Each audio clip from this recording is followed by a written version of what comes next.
In a perfect leaf-spine network, traffic is spread evenly across all available links. But in reality, that's rarely the case. So this means usually there are idle paths, ultimately connected to very expensive switches, even when you break it down by cost per port. With Kentik's network intelligence platform, engineers can easily identify these idle paths and then fix them before they become major problems.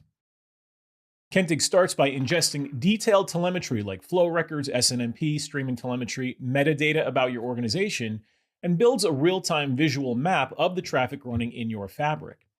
And in Data Explorer, you can zero in on your busiest interfaces as well as your least utilized ones. And then you can also compare different time windows to spot persistent imbalances, not just momentary blips.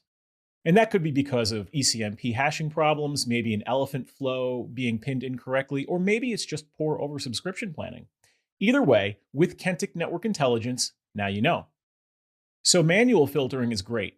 We need to answer a quick question or do some troubleshooting. That does happen. But what's even better is to set alerts based on those queries or whatever metrics, variables, and thresholds are important to you, and then integrating that into your ticketing and messaging systems. So for example, you can create an alert for data center uplinks that stay under 1% utilization for more than 5 minutes or whatever time period makes sense for you.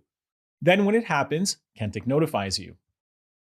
And then from there, you can test a new ECMP policy, adjust routing, or rebalance VLANs, or whatever the best solution is to eliminate those idle paths and make the most of your infrastructure. Kentik makes hidden data center inefficiencies like idle paths visible, and then turns that visibility into action that you can use to optimize your data center fabric. Visit kentik.com/datacenter to learn more.